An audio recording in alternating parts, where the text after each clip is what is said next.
ଆରପଟେ ପଳଉନ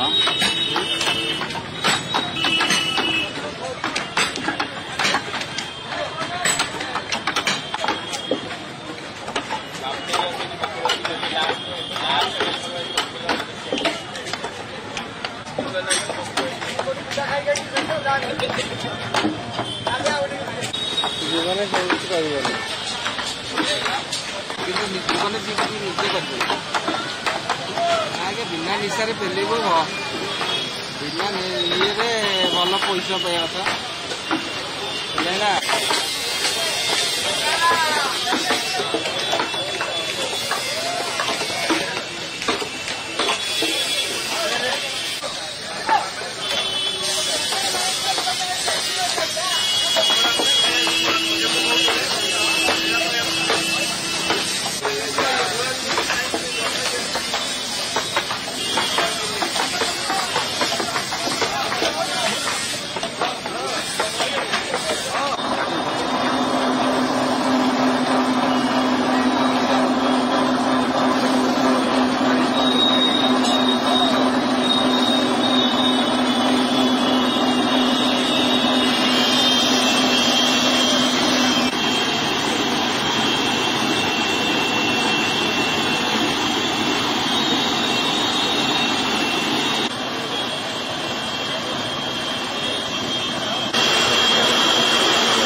ବର୍ତ୍ତମାନ ନାହାକା ଚତୁର୍ଥୀ ସମ୍ପୂର୍ଣ୍ଣ ହେଲାଣି କାରଣ ଶ୍ରୀକ୍ଷେତ୍ର ପହଞ୍ଚିବା ପରମ୍ପରା ଅନୁଯାୟୀ 6ଟି ଚକ୍ର ଅଖଣ୍ଡ ଲାଗିବ। ଜଗନ୍ନାଥ ଦେଖନ୍ତୁ ପ୍ରଥମ ପର୍ଯ୍ୟାୟ କାର୍ଯ୍ୟ ଯେଉଁଟାକି ଆମର ଅକ୍ଷୟ ତୃତୀୟାରୁ ଅର୍ଥ ଅନୁକୂଳ ହେବା ପରଠୁ ଆମର ଯେଉଁ ତୁମ୍ଭ ଗୁଡ଼ିକ ପ୍ରଥମ ତୁମ୍ଭ କାର୍ଯ୍ୟ ଗୋଟେ ଚାଲିଥିଲା ବଏଲ ସୁଟ୍ ତୁମ୍ବ ଆମର 3 ଥର ସରିଲା ପରେ ତାକୁ ସୂତାବାଡ଼ି ଅରବିନ୍ଦ ଅନୁଷ୍ଠିତ ହେଲା ଏବଂ ଯନ୍ତାବାଡ଼ିରେ ଅର ଲାଗି କରାଯାଇଛି। ଅଖବିନ୍ଦ ସରିଲା ପରେ ତାକୁ ପଇ ସଂଯୋଗ କରାଯାଇଛି। ଚକର ସମ୍ପୂର୍ଣ୍ଣ ଆକୃତି ଦିଆଯାଇଛି। ଏଥିରେ ଆମର ନାହକ ଚକ ଅଖ ଭଉଁରୀ ଭିତରେ ଯେଉଁ ଡେରା ହେବା ପ୍ରଥମ ଖଞ୍ଜା ହେବା ନୀତି ଯେଉଁ ଅଛି ଆମର 2ଟି ସମ୍ପୂର୍ଣ୍ଣ ପ୍ରସ୍ତୁତ ଅଛି। ଚକ ଗୁଡ଼ି ସମ୍ପୂର୍ଣ୍ଣ ପ୍ରସ୍ତୁତ ସରିଲାଣି। ଅଖ ପଡ଼ିଛି। ଅଖର ଆଜି ଅନୁକୂଳ ହେଲା ପରେ ଅଖ କାର୍ଯ୍ୟ ଚାଲିବ। ଯଥେଷ୍ଟ ସମୟ ପୂର୍ବରୁ ଆମେ ଚକ ଅଖ ଡେରା ନୀତି ସମ୍ପନ୍ନ କରିବୁ ବୋଲି ଲକ୍ଷ୍ୟ ରହୁଛି। କାରଣ ଭଉଁରୀ ଯେଉଁ ଖଞ୍ଜା ଯିବ ରଥର ଯେଉଁ ଖଞ୍ଜିଆ କାମ ଭଉଁରୀ ଭିତରେ ଆରମ୍ଭ ହୁଏ। ଏଠି ଯେଉଁ କାର୍ଯ୍ୟ ଗୁଡ଼ା ସରୁଛି ସେଠି ଆମର ନେଇକରି ରଥ ଖଞ୍ଜା ଯିବ ସେଦିନ ଆମର ଆରମ୍ଭ ହୁଏ। ତ ସେଇ ବିଷୟରେ ଆମର ଗୁଜ ଉଡୁକା ଜଳଯନ୍ତ୍ର ଏଗୁଡ଼ିକ ମଧ୍ୟ ଚଉପଟ କାର୍ଯ୍ୟ ନୃସିଂହ ଚତୁର୍ଦଶୀରୁ ଆରମ୍ଭ ହୋଇଯାଇଛି।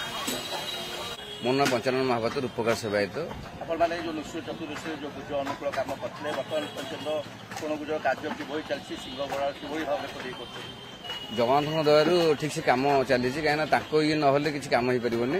ଆମର ବର୍ତ୍ତମାନ ବାଡ଼େକେ ଯେଉଁ ଶୋଳଟା ନେଇକି ଅଛି ମହାପ୍ରଭୁଙ୍କ ବାରଟା ଶୋଳଟା ବଡ଼ ଆରଣ ଶୋଳଟା ମାଙ୍କର 12ଟି ଏଇ ଯେଉଁ କଣଗୁଜ ଦେହରେ ଆମର ବାଡ଼େକେରେ ପଡ଼ିଛି 6ଟା ଲେଖେ ସମସ୍ତେ ପଡ଼ିଛି। ମାଙ୍କର 4ଟା ପଡ଼ିଛି ଆଉ ମହାପ୍ରଭୁଙ୍କର 6ଟି ପଡ଼ିଛି ଆଉ ବଡ଼ ଆଡ଼ରୁ 6ଟା ପଡ଼ିଛି। ଏଇ 6ଟା କଣଗୁଜରେ ବର୍ତ୍ତମାନ ଖୋଦି କାମ ଜୋରସେ ଚାଲିଛି। ଆମେ ଏଇ ଯେଉଁ ଆସନ୍ତା ଭଉଁରୀ ସୁଦ୍ଧା କିଛି ନହେଲେ 4ଟି କମ୍ପ୍ଲିଟ୍ ହେଇଯିବ। ଆଉ ଯୋଉଟାକ ବୋଧେ ଇଏ ହବ ଏସବୁ ଜିନିଷ ଆମେ ବର୍ତ୍ତମାନ କମ୍ପ୍ଲିଟ୍ କରିଦେବୁ। ୟା ପରେ ଆସିବ ପଟାଗୁଜ ଆସିବ। ଆମର ତାଙ୍କର ପଟାଗୁଜ ପରେ ନାଟଗଡ଼ ଏଇସବୁ ଜିନିଷ ପଡ଼ିଯିବ।